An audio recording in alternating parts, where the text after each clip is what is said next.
নোয়াখালীর সুবর্ণচরে ইওনোর অফিসে বসেই টিসিবির প্রায় ১০০ কোটি টাকা লুট। টিসিবির অ্যাপস জালিয়াতি ও কার্ড জালিয়াতির মাধ্যমে গত ১ বছর ধরে জনগণের হক মেরে খাচ্ছে ৪ জনের চক্রটি। নিজেরা হয়েছেন কোটিপতি। চোরাই পণ্য ক্রেতার সাথে মোট ৮টি অ্যাকাউন্টে টাকা লেনদেন করেন ইওনো অফিসের দালাল হারুন এবং যুবলীগ নেতা সোহেল। টিসিবি কার্ডধারীদের দেখানো হয় নানান বাহানা, আত্মসাৎকৃত পণ্য বিক্রি করা হয় লালমাইয়ের কালোবাজারি দুলালের কাছে। বিস্তারিত দেখুন শফিক শাহীন ও চৌধুরী ইমরান বিন বাশারের করা ৩ পর্বের ধারাবাহিক অনুসন্ধানী প্রতিবেদনের প্রথম পর্বে। বাংলাদেশের ন্যায্য মূল্যে জনসাধারণকে নিত্য প্রয়োজনীয় পণ্য প্রদানের সরকারি প্রতিষ্ঠান ট্রেডিং কর্পোরেশন বাংলাদেশ টিসিবির প্রায় ১০০ কোটি টাকার পণ্য গত প্রায় ১ বছর ধরে জনসাধারণকে বিতরণ না করে অ্যাপস জালিয়াতি ও ফ্যামিলি কার্ড টেম্পারিং জালিয়াতির মাধ্যমে আত্মসাৎ করেছে নোয়াখালীর সুবর্ণচর উপজেলার ৪ জন ডিলার। তারা হলেন টিসিবি ডিলার HR এন্টারপ্রাইজের মালিক সুবর্ণচর উপজেলা ইওনো অফিসের দালাল হারুন, টিসিবি ডিলার রিয়া এন্টারপ্রাইজের মালিক সুবর্ণচর উপজেলার চর জুবিলি ইউনিয়ন যুবলীগের সভাপতি রহমতুল্লাহ সোহেল, টিসিবি ডিলার জিহাদ এন্টারপ্রাইজের মালিক ঢাকার কবি কাজী নজরুল ইসলাম কলেজ শাখা নিষিদ্ধ ছাত্রলীগের সহসভাপতি জাহিদ এবং টিসিবি ডিলার বাদশাহ স্টোরের মালিক নোয়াখালী জেলা টিসিবি গুদামের স্টোর কিপার বাদশাহ। অতি সম্প্রতি বিশেষ সূত্রের তথ্যানুযায়ী দৈনিক অগ্রযাত্রা প্রতিদিনের অনুসন্ধানী টিম নোয়াখালীর সুবর্ণচর উপজেলার বিভিন্ন ইউনিয়নে গিয়ে টিসিবির কার্ডধারী সাধারণ দরিদ্র ভুক্তভোগীদের সাথে কথা বলে জানতে পারে তারা গত প্রায় ১ বছর ধরে নিয়মিত টিসিবির পণ্য পাচ্ছেন না। কাউকে বলা হয়েছে তাদের টিসিবি কার্ড বাতিল হয়ে গেছে, আবার কাউকে বলা হচ্ছে তাদের কার্ড অনলাইনে পাওয়া যাচ্ছে না। অনেকে গত ১ বছরে মাত্র ২ বার টিসিবির পণ্য পেয়েছেন। অনেকে টিসিবির গাড়ি এসেছে এমন খোঁজ পেয়ে পণ্যের জন্য যেতে না যেতেই গাড়ি চলেও গেছে। আবার অনেককে বলা হয়েছে টিসিবির বরাদ্দ নেই। তারা কি রেগুলার মাল পাচ্ছে? না, হিরো রেগুলার মাল পাচ্ছে না। হিরো অথবা একবার কিংবা 2 বার পাইছে। ১ বছরের মধ্যে 1 বছরের মধ্যে 2 বার পাইছে। আর কেউ পায়নি। আচ্ছা, কেউ পায়নি। আপনি এই কার্ড পাইছেন কতদিন হলো? এই ৬ মাসের মতন হবে। কিন্তু একবারও কি মাল পাইছেন টিসিবির? জি না, আমি এটা স্ক্রিন ইয়া করতে গেছি আর কয় আপনার এটা অনলাইন হলো।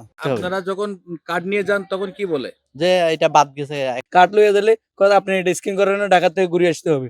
কিন্তু বাস্তবতা হলো সরকার থেকে প্রতি মাসেই সুবর্ণচরে প্রায় ২৫,০০০ টিসিবি কার্ডধারী মানুষের জন্য অন্তত ১২ থেকে ১৭ কোটি টাকা মূল্যের টিসিবির পণ্য বরাদ্দ আসে।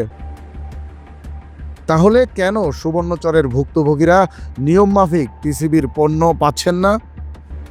এমন প্রশ্নের উত্তর খুঁজতে গিয়ে অনুসন্ধানে জানা গেছে গত ১ বছর ধরে টিসিবি ডিলার হারুন, সোহেল, বাদশাহ ও জাহিদের চক্রটি সুবর্ণচর উপজেলা নির্বাহী কর্মকর্তার অফিসে বসে ২টি কৌশলে টিসিবি পণ্য জালিয়াতি করে আত্মসাৎ করেছে।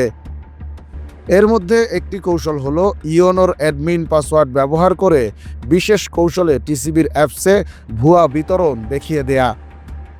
আরেকটি হলো টিসিবি কার্ডধারীদের ফ্যামিলি কার্ডের নকল কপি আগে থেকেই সংরক্ষণ করে রেখে তা দিয়ে টিসিবির অ্যাপসে স্ক্যান করে ভুয়া বিতরণ দেখানো। তবে জালিয়াতির বিষয়টি ধামাচাপা দিতে মাঝে মাঝে সুবর্ণচরের বিভিন্ন ইউনিয়নে লোক দেখানো কিছু টিসিবি পণ্য বিতরণও করে তারা, তাও আবার সীমিত সময়ের জন্য এবং দায়সারাভাবে। গেছে মাসেও দিছে, আমরা খবর পাই না। দেওয়ার পরে যে আমরা খবর পাইছি মাল তো দিয়ে দিছে। মাল দেন আমরা খবর হয় না, আজকে আইবার দিতা কই। আচ্ছা, খবর হয় না, মানে খবর আপনাদের পর্যন্ত দেয় না? না, এটা খবর তো দেয় না। আর হেরা হয়তো 1 ঘন্টা দেয়, আবার দেন যারা আমরা গাড়ি চালাই, আমি যে গাড়ি চালাই রোডে, আমরা হয়তো কইতে পারি যে ওই জায়গায় মাল দিতেছে, হয়তো বাড়িতে ফোন করি যে আসেন এই জায়গায় মাল দিতে, যাই দেখা যায় গাড়ি চলে গেছে। আর এসব জালিয়াতি করেই ৪ জনের এই প্রতারক চক্রটি টিসিবির বরাদ্দের কোটি কোটি টাকার মালামাল সাধারণ জনগণকে না দিয়ে আত্মসাৎ করে কুমিল্লার লালমাই উপজেলার দুলাল নামে এক কালোবাজারি ব্যবসায়ীর কাছে বিক্রি করে আসছে গত ১ বছর ধরে। এই দুলাল 4 জনের চক্রটির কাছ থেকে কম দামে পণ্য কিনে তা আবার বিক্রি করেন টিসিবির কাছেই, কারণ সে টিসিবির অন্যতম একজন পণ্য সরবরাহকারী বলে জানা গেছে। এ যেন কইয়ের তেলেই কই ভাজার মহাযজ্ঞ। ওদিকে সুবর্ণচরের টিসিবি জালিয়াত চক্রটির নেতৃত্বদাতা ইওনো অফিসের দালাল হারুন কর্তৃক ইসলামী ব্যাংক, ব্যাংক এশিয়া ও ইস্টার্ন ব্যাংক লিমিটেডের 3টি অ্যাকাউন্টে ও যুবলীগ নেতা সোহেল কর্তৃক Mercantile Bank, Eastern Bank, IFIC Bank, Sonali Bank, One Bank সহ 5টি ব্যাংকে থাকা অ্যাকাউন্ট সহ মোট 8টি ব্যাংক অ্যাকাউন্টে টিসিবির আত্মসাৎকৃত টাকা লেনদেন করার তথ্য এসেছে দৈনিক অগ্রযাত্রা প্রতিদিনের হাতে। জানা গেছে এই চক্রটির প্রায় সকলে এমন ভয়াবহ জালিয়াতির মাধ্যমে মোটা অঙ্কের টাকা আত্মসাৎ করে রাজধানী ঢাকাসহ দেশের বিভিন্ন স্থানে ফ্ল্যাট, প্লট, জমি ক্রয় সহ দেশের বাইরেও হুন্ডির মাধ্যমে বিপুল অর্থ ইতিমধ্যে পাচার করে দিয়েছেন। এছাড়া মাত্র 2 বছর আগেও কম্পিউটার টাইপিং ও ফটোকপি করে জীবিকা নির্বাহ করা হারুন ঢাকায় কিনেছেন একাধিক ফ্ল্যাট। শুধু টিসিবিই নয়, দালাল হারুন ইওনো অফিসের বিভিন্ন টেন্ডারও হাতিয়ে নেয় বলে তথ্য রয়েছে। ওদিকে যুবলীগ নেতা রহমতুল্লাহ সোহেল নোয়াখালীর স্বর্ণদ্বীপে 70 বিঘা জমিতে করেছেন তরমুজ চাষ। এছাড়া কোটিপতি হয়েছেন সামান্য স্টোর কিপারের চাকরি করা বাদশা ও নিষিদ্ধ ছাত্রলীগ নেতা জাহিদও। শুধু তাই নয়, জানা গেছে সাধারণ জনগণের জন্য বরাদ্দ বিপুল পরিমাণ টিসিবির অর্থ আত্মসাৎ করা 4 জনের এই চক্রটি নির্বাচনের পরপর দেশ ছেড়ে পালানোর পায়তারা করছে। এ ব্যাপারে সুবর্ণচর উপজেলা নির্বাহী কর্মকর্তা আকিব ওসমান দৈনিক অগ্রযাত্রা প্রতিদিনকে বলেন, আমরা অতি দ্রুত বিষয়টি নিয়ে তদন্ত করে ব্যবস্থা নেব। দর্শক, সুবর্ণচরে জনগণের টিসিবি পণ্য জালিয়াতি করে আত্মসাৎ করা এই চক্রটির সাথে সরকারি কিংবা বেসরকারি আরও কে জড়িত তা আমরা তুলে ধরব ধারাবাহিক অনুসন্ধানী প্রতিবেদনের 2য় পর্বে। চোখ রাখুন দৈনিক অগ্রযাত্রা প্রতিদিনে।